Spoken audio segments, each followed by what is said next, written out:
From Delaware's most award-winning radio news team, this is WDEL Video News.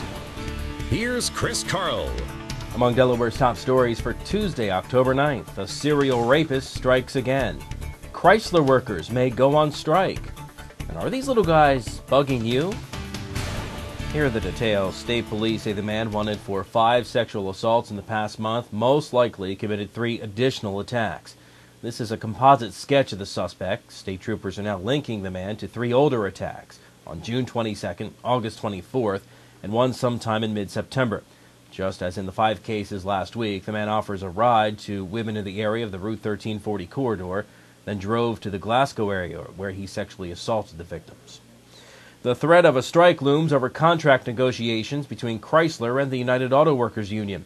The union says workers will walk off the job if an agreement isn't reached by tomorrow morning. Analysts say retiree health care costs and job security could be the most divisive issues.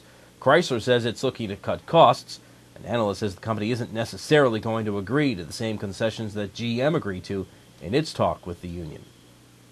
Members of a task force examining the Delaware Psychiatric Center began subcommittee hearings by saying the state should justify its request for a new hospital. A new facility would cost more than $100 million. Subcommittee Chairman Gary Wirt says they haven't seen evidence that the hospital is essential yet.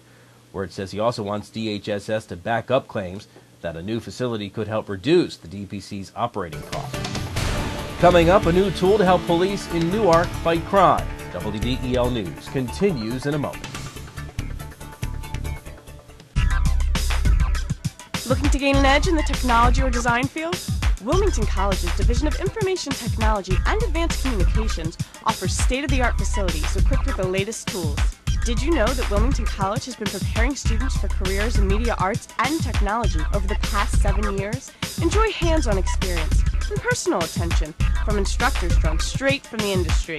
To learn more, visit wilmcoll.edu. Wilmington College. Achieve balance, achieve success.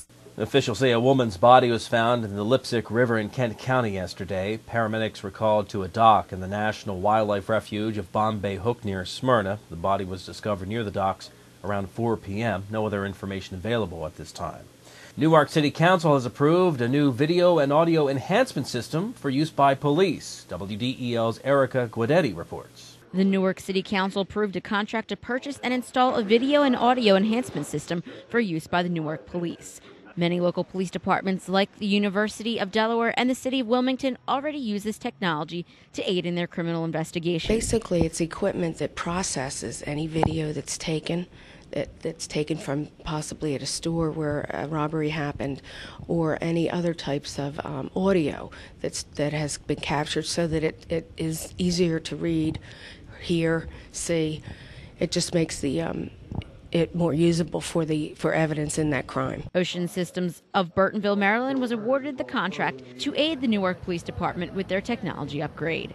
Reporting from Newark, I'm Erica Guidetti, 1150 AM, WDEL. Are you finding ugly brown buzzing bugs in your home? Well, they're called stink bugs, and as WDEL's Melanie Armstrong reports, this time of year, they're looking for a winter home.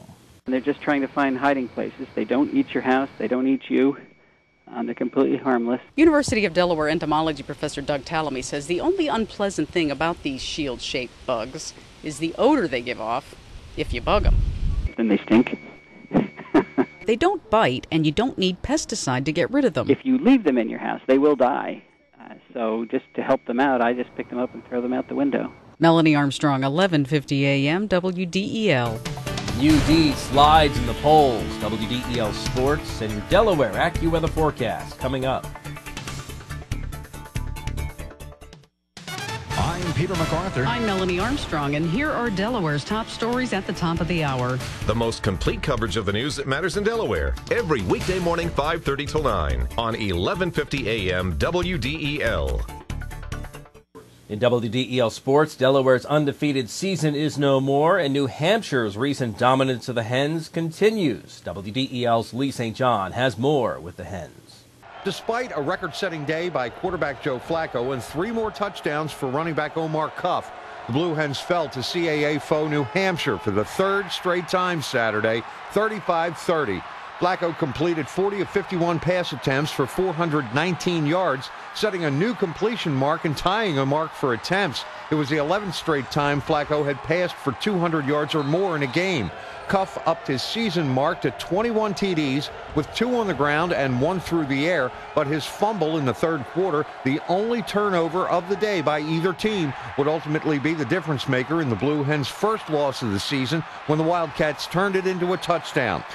But at his weekly press conference, Delaware head coach Casey Keeler said there were many things that went wrong, and you could call any of those a difference maker. So that was the frustrating part, is that it just was on both sides of the ball. We just weren't very crisp, and we came out the second half and we played much better, obviously.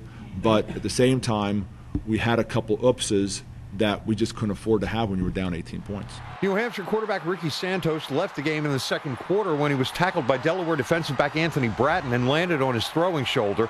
Santos was replaced by R.J. Toman, but the Wildcat offense didn't miss a beat, scoring 4 touchdowns without the 2006 Peyton Award winner.